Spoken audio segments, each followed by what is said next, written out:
오늘은 고난주간 다섯째 날이고 예수님께서 십자가에서 죽으신 날 성금요일입니다.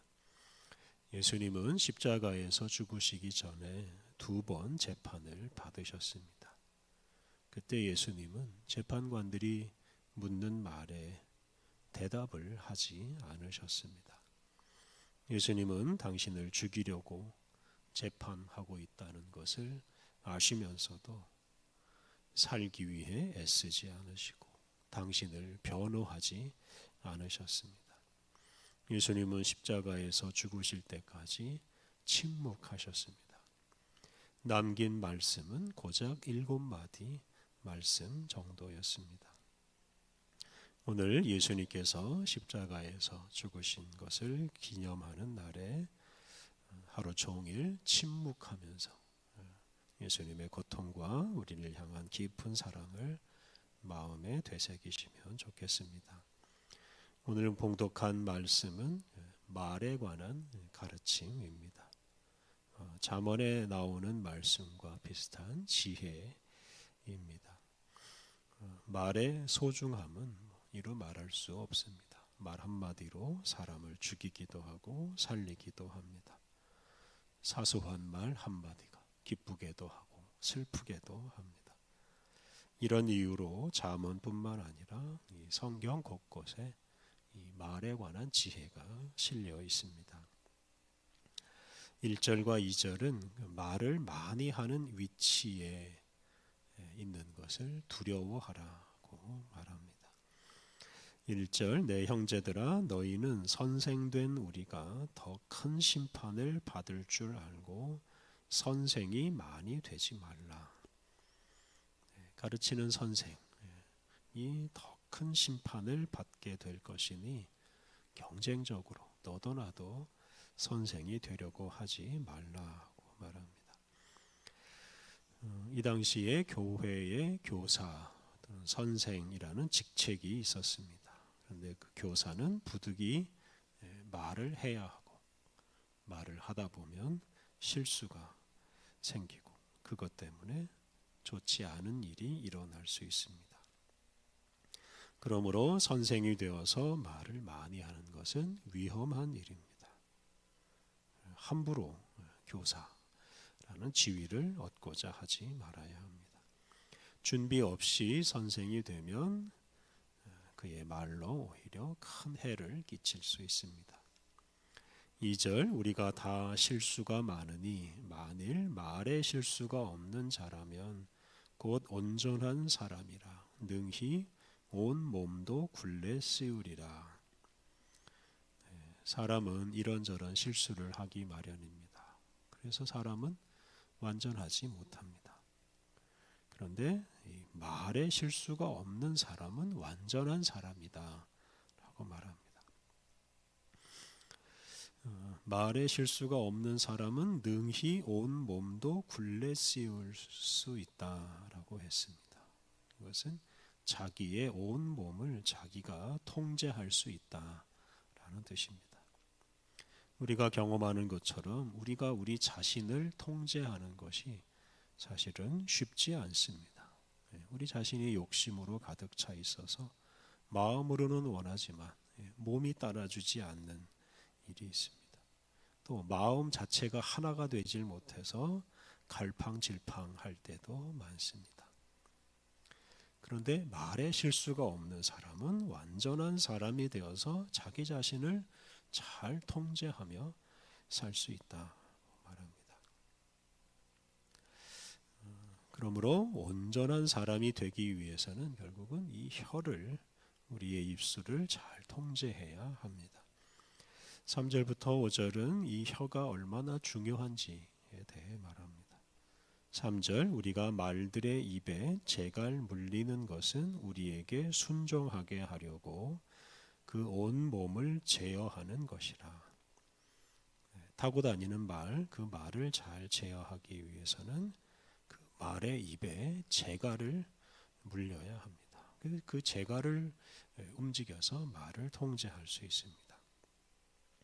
4절 또 배를 보라. 그렇게 크고 광풍에 밀려가는 것들을 지극히 작은 키로서 사공의 뜻대로 운행하나니. 이 배를 운전하려면 그 배의 키를 잘 다루어야 합니다. 그 작은 배의 키로 큰 배의 방향을 정할 수가 있습니다. 이렇게 말의 입에 물린 재갈이나 배의 키가 말 전체 또 배 전체를 움직이는 것처럼 사람에게 있는 이 혀가 사람 전체를 좌지우지한다라고 말합니다. 5절 이와 같이 혀도 작은 지체로 돼 큰 것을 자랑하도다. 보라 얼마나 작은 불이 얼마나 많은 나무를 태우는가. 혀의 크기는 작지만 그것이 사람에게 미치는 영향력은 엄청나게 큽니다. 이 말이 사람의 운명을 좌우한다고 말할 수 있습니다. 작은 불씨가 온 산을 다 태울 수 있는 것처럼 사람의 혀도 사람 전체에게 큰 영향을 미칩니다. 6절 혀는 곧 불이요 불의의 세계라. 혀는 우리 지체 중에서 온 몸을 더럽히고 삶의 수레바퀴를 불사르라니 그 사르는 것이 지옥불에서 나느니라. 이 말씀은 아주 부정적인 의미로 혀가 아주 나쁜 영향을 미친다고 말합니다. 사람의 혀는 불이고 또 불의의 세계라고 말합니다. 그래서 이 혀가 불의하기 때문에 우리의 삶을 다 더럽히고 또 불로서 우리의 삶을 다 태워버릴 수 있습니다. 혀는 지옥불과 같이 무섭다고 말합니다. 그러므로 이 혀를 통제하지 않고 그냥 두면 그 혀가 마음대로 말하고 마음대로 불의를 행해서 우리 인생을 지옥불에 던져 넣을 수 있습니다. 혀를 잘 통제해서 말을 적게 하지 않으면 우리가 그 혀 때문에 망하고 맙니다. 그런데 7절과 8절은 혀를 길들이는 것이 거의 불가능하다라고 말합니다.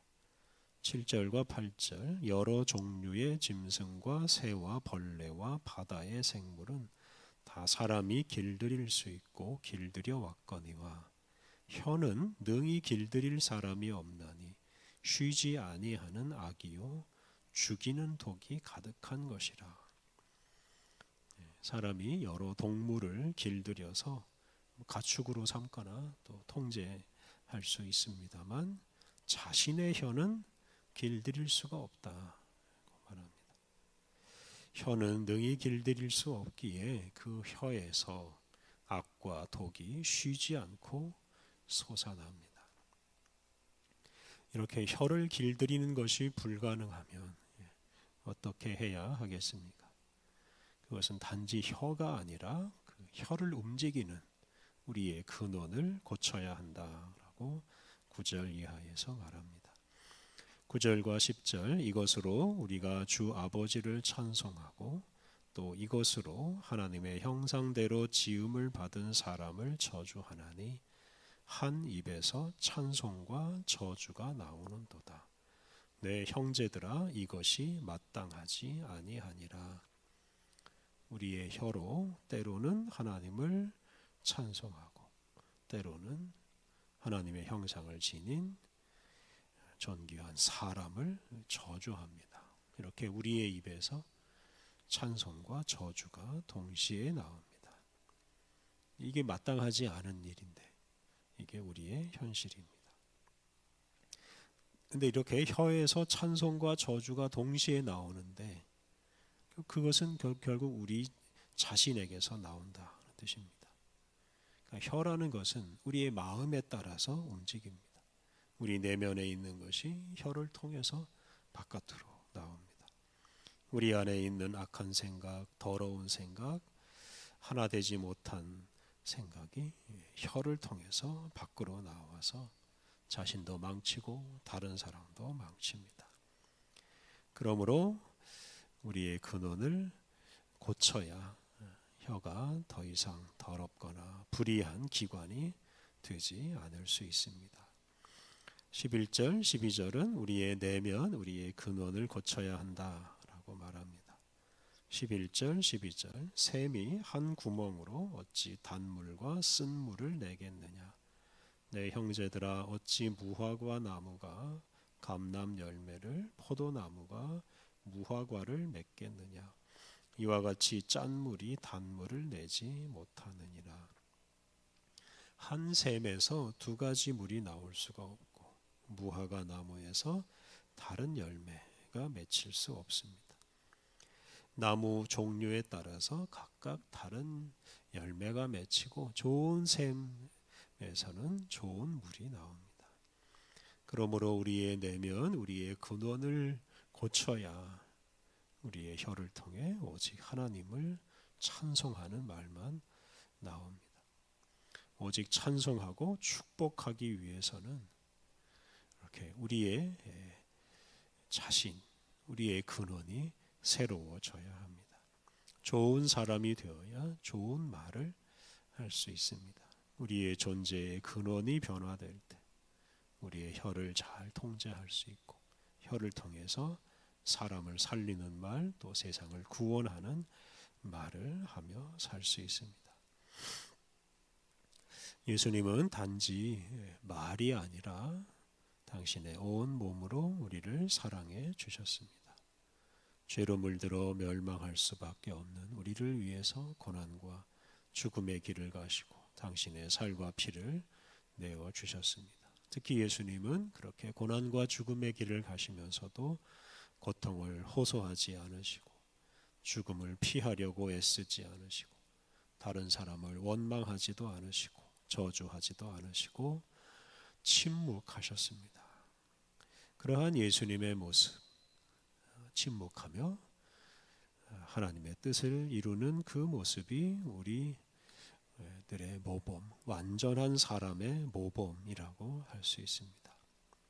우리를 위해서 침묵하시면서 십자가의 길을 가신 예수님의 은총을 입어서 우리의 존재 근원을 새롭게 하고 고치고 그렇게 함으로써 완전한 사람이 되어서 우리가 새로운 말, 또 하나님 나라의 말을 하며 살아가야 하겠습니다. 우리 함께 기도하겠습니다. 하나님, 말로 죄를 짓고 자신을 더럽히고 또 다른 이에게 상처를 입히는 우리를 긍휼히 여겨 주옵소서. 우리가 예수 그리스도 안에서 온전하고 새롭게 되어 우리의 혀와 우리의 말도 새로워지게 하옵소서. 침묵하며 고난과 죽음의 십자가를 지고 살과 피를 내어주신 예수님을 따라서 우리도 묵묵히 오직 하나님의 뜻을 따라 살게 하여 주옵소서. 은혜가 풍성하신 하나님, 우리에게 새 날을 주시니 감사합니다. 주님의 은혜로 우리가 새로운 생명을 얻고 새로운 시간을 맞이하오니 오늘도 매 순간마다 주님의 은혜를 기억하며 주님과 동행하게 하옵소서. 예수님이 십자가를 지신 그 고귀한 사건을 온종일 묵상하며 우리가 예수 그리스도 안에서 새로워지게 하옵소서. 오늘 모든 일정을 주님께 의탁하오며 예수님의 이름으로 기도드립니다.